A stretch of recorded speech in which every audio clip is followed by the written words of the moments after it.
C is for capitalism and culture. What is capitalism, anyway? Capitalism, that's like democracy, isn't it? And aren't the enemies of capitalism the opponents of democracy? Didn't we defeat them in the Cold War? Actually, capitalism and democracy are two very different things. Democracy is, essentially, the idea that people should have control over their lives. The power should be shared by all rather than concentrated in the hands of a few. You say it, brother. Shut up.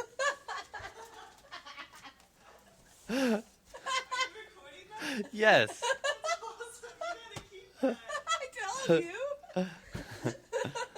Capitalism is something altogether different. In the United States and other Western nations, we're used to hearing that we live in a democratic society. It's true that we have a government that calls itself democratic, although whether each of us really has an equal say, or much of a say at all, in such a bloated and atrophied representative democracy is worth asking. But whether our society is itself democratic is another question entirely. Sure is. Shut up. Government is only one aspect of society, of course, and it is far from the most important one when it comes to considering day-to-day life. The economic system of any given society has more influence over daily life than any court or Congress could, for it is economics that decides who has control over the lands, resources, and tools of the society, what people have to do each day to survive and get ahead, and ultimately how those people interact with each other and view the world. And capitalism is, in fact, one of the least democratic economic systems. In a democracy economy, each member of the society would have an equal say in how resources are used and how work is done. But in the capitalist economy, in which all resources are private property and everyone competes against each other for them, most resources end up in the control of a few people. Today, read corporations. Those people can decide how everyone else will work, since most of the others can't live without earning money from them.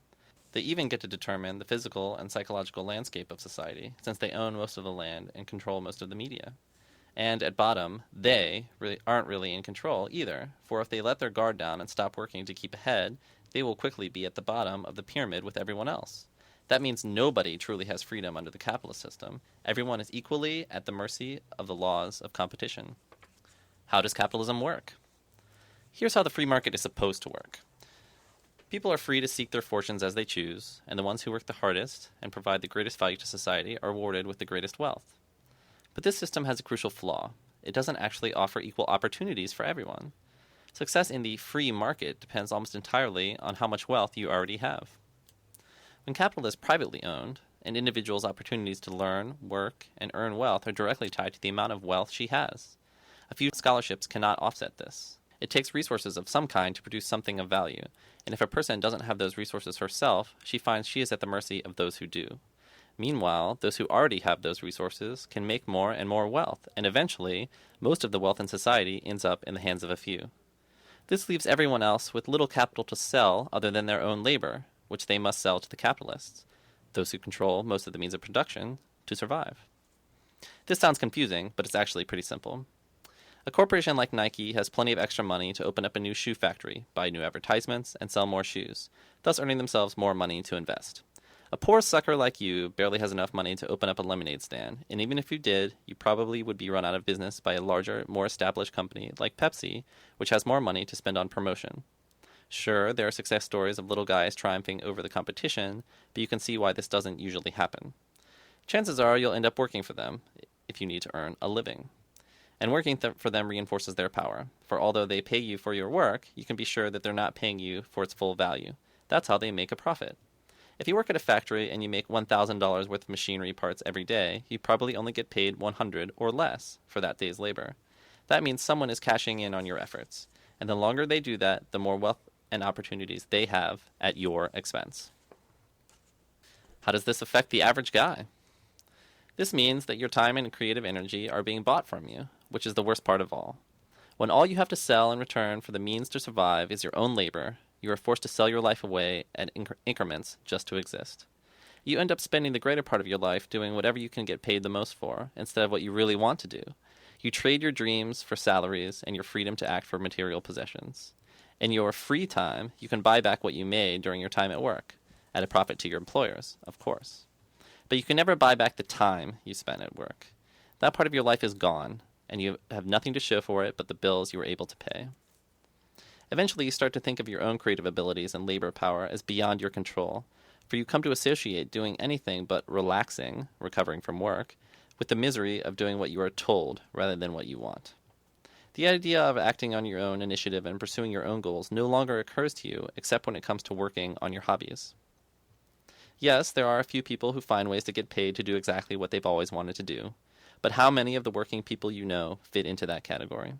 These rare, lucky individuals are held up to us as proof that the system works, and we are exhorted to work really, really hard so that one day we can be as lucky as they are too. The truth is that there are simply not enough job openings for everyone to be a rock star or a syndicated cartoonist. Somebody has to work in the factories and to mass produce the records and newspapers. If you don't succeed in becoming the next world-famous basketball star and end up selling athletic shoes in a mall instead, you may not have tried hard enough. So it's your fault if you're bored there, right?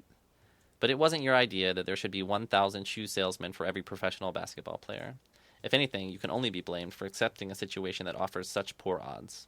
Rather than all competing to be the one at the top of the corporate ladder or the 1 in a million lottery winner, we should be trying to figure out how to make it possible for all of us to do what we want to do with our lives.